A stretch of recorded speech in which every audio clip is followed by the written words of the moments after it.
Good evening. My name is Michael McCune. I am Deputy JG Leader of Operation Brash Gamble, and today I am presenting my MDMP Basic Course of Action Analysis Brief for HSI 470, Spring of 2026. Let's begin. So first, the intelligence picture. There are three major cartels that dominate drug and human trafficking into the United States. First, there's the Sinaloa cartel, which is the largest fentanyl producer with highly sophisticated smuggling networks. Next, there's CJNG, or known as the Jalisco New Generation cartel, that is extremely violent and known for directly confronting Mexican state forces. Then there's the Juarez cartel, which is the oldest organization controlling key border trafficking routes. The primary threat is massive fentanyl production and trafficking, combined with violence spillover into U.S. communities. This drives overdose deaths, violence deaths, and border instability. The commander's intent is clear. It's to disrupt, deter, and, where feasible, destroy cartel operations active within Mexico and across American borders. This means that reducing their capacity to produce and traffic drugs while minimizing escalation and respecting sovereignty constraints. Based on the mission and guidance, we developed three viable courses of action. First, there's arrests and seizures using interagency and partner nation assets. After that, there's precision strikes to eliminate high-value targets and key facilities. And for the third and final option, there's covert renditions of corrupt Mexican officials who are enabling the cartels. Each have distinct risk profiles, which we'll be analyzing here shortly. So some key planning factors to include: there's the facts, the assumptions, limitations / constraints. For facts, there are three cartels that are dominating the Mexican land.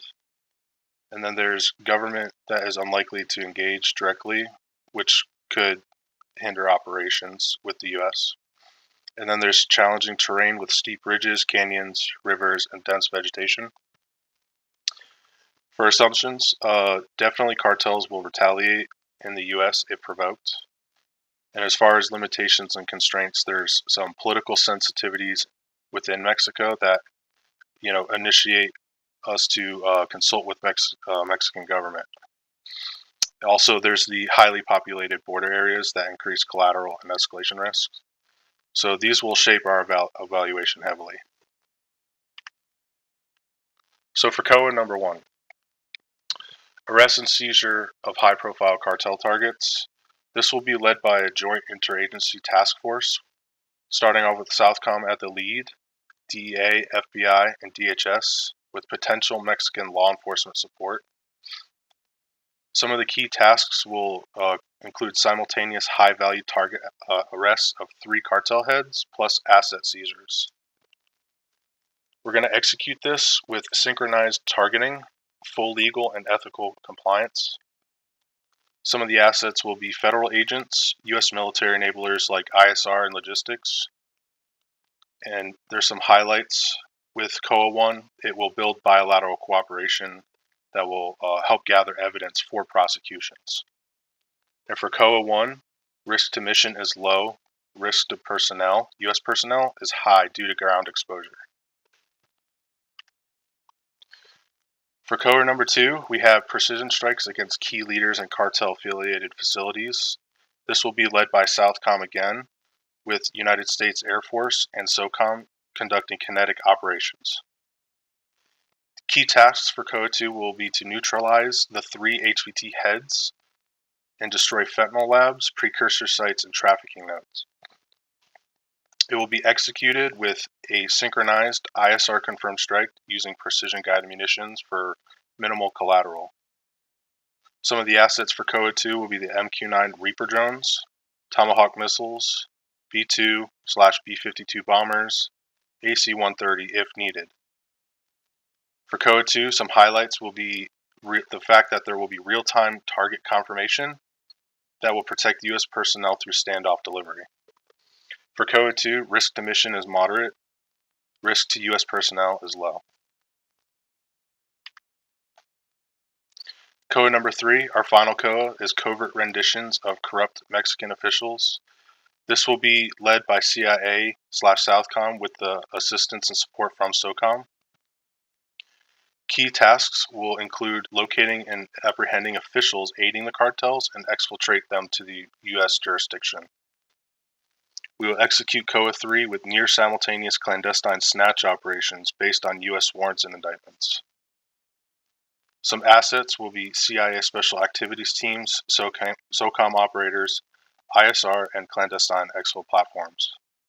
For COA 3, risk to mission is high, and risk to U.S. personnel is extreme due to non-permissive environments.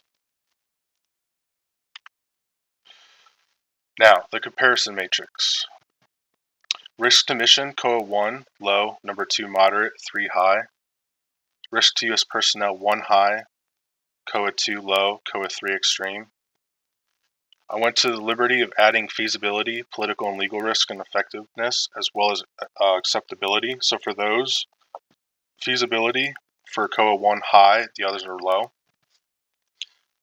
For political and legal risks, it's lowest for COA 1 with the Mexican consultation, and high/extreme for the others due to some sovereignty issues. As far as effectiveness towards the cartels, it would be moderate for COA 1 and 3, but high short-term for COA number 2. And when it comes to acceptability, it'll be highest for COA number 1. COA 1 overall scores best across all criteria within the slide. So what is our recommendation? We recommend COA 1 arrests and seize high-value cartel officials. Why would we pick COA 1? Because it has the highest feasibility and acceptability.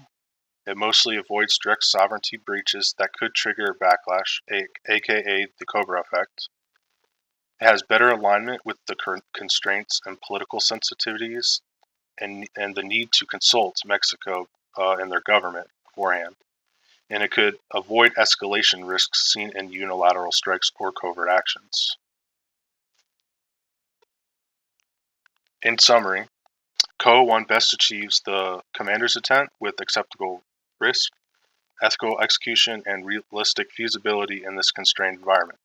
Thank you for your attention.